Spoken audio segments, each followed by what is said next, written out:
ಅಲ್ಲ ಇದನ್ನ ಮಂಡನೆ ಮಾಡಿದ್ದಾರೆ.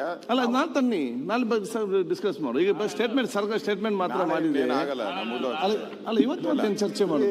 ಅವ್ರು ಹೇಳಿದ್ದೆ ಔಟ್ರೆ ನಾವೇನ್ಕಿರೋದು ನಾವು. ಅಲ್ಲ ನಾಳೆ ಮತ್ತೆ ಮಾತಾಡ್ಬೋದು. ಈಗ ಇದು ಸ್ಟೇಟ್ಮೆಂಟ್ ಮಾತ್ರ ಮಾಡಿದ್ದು.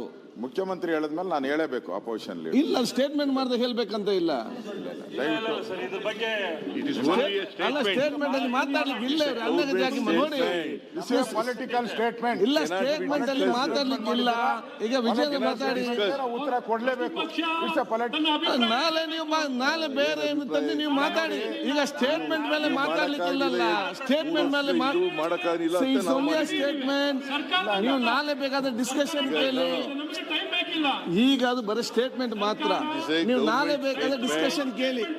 ಗೌರ್ಮೆಂಟ್ ಸ್ಟೇಟ್ಮೆಂಟ್ ಡಿಸ್ಕಷನ್ಗೆ ಅವಕಾಶ ಇಲ್ಲ. ಆಯ್ತು ನೋಡಿ, ಈಗ ಸ್ಟೇಟ್ಮೆಂಟ್ ಡಿಸ್ಕಷನ್ ಇಲ್ಲ. ನಾಳೆ ನೀವು ಬೇರೆ ಡಿಸ್ಕಷನ್ ಕೇಳಿ. ಬೇಡ ಹಾಗೆಲ್ಲ ಅಲ್ಲ. ಸ್ಟೇಟ್ಮೆಂಟ್ ಎಲ್ಲ ಚರ್ಚೆ ಮಾಡ್ತಿದೆ.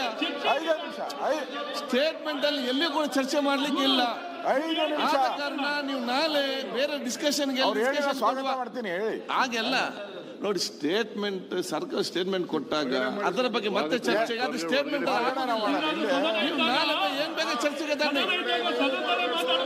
Not correct. ಆಯ್ತು, ವಿರೋಧ ಮಾಡ್ತೀರಾ ಸ್ವಾಗತ ಮಾಡ್ತೀರಾ? ವಿರೋಧ ಮಾಡ್ತೀರಾ ಸ್ವಾಗತ ಮಾಡ್ತೀರಾ?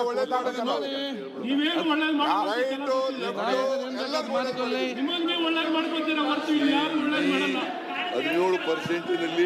17% ಆಗ್ತಕ್ಕಂಥ ರೀತಿಯಲ್ಲಿ ಹಂಚಿದ್ದೇವೆ.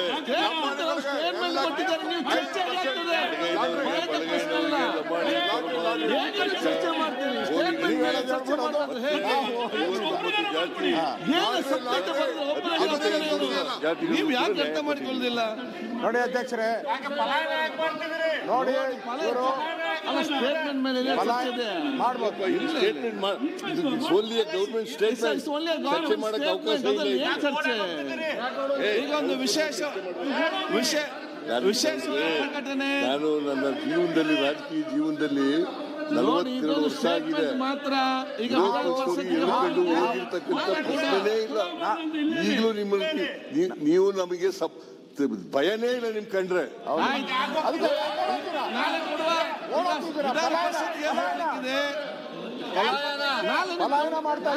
ನೀವು ಬೇರೆ ತನ್ನಿ ಚರ್ಚೆ ಮಾಡುವ. ಈಗ ವಿಧಾನ ಪರಿಷತ್ಗೆ ಹೋಗಿದ್ದಾರೆ. ನೋಡಿ ನೀವು ನಾಳೆ ಚರ್ಚೆ ಮಾಡಿ. ಅಲ್ಲ ಚರ್ಚೆ ಮಾಡಿ ನಾಳೆ ಬೇಕಾದಷ್ಟು ಸರಿ ಆಗಿದೆ. ನನ್ಗೆ ಗೊತ್ತಿಲ್ಲಪ್ಪ. ಅಲ್ಲ ನೀವು ಗವರ್ಮೆಂಟ್ ಸ್ಟೇಟ್ಮೆಂಟ್ ಮೇಲೆ ಚರ್ಚೆ ಮಾಡಿದ್ರೆ ಅದು ಆ ಕಡೆಗೆ ಡಿಸ್ಕಷನ್. ಅದೇ ಸ್ಟೇಟ್ಮೆಂಟ್ ಹೇಗೆ ಆಗ್ತದೆ ಹೇಳಿ? ಸ್ಟೇಟ್ಮೆಂಟ್ ಕ್ಲಾರಿಫಿಕೇಶನ್ ನೀವು ನಾಳೆ ಬೇಗ ನಮ್ಮ ಸರ್ಕಾರದಲ್ಲಿ ಮಾಡಿರುವಂತದ್ದು ಆಯ್ತು, ಮಾಡಿರುವಂತದ್ದು ಅದು ಆಯ್ತು. ಏನು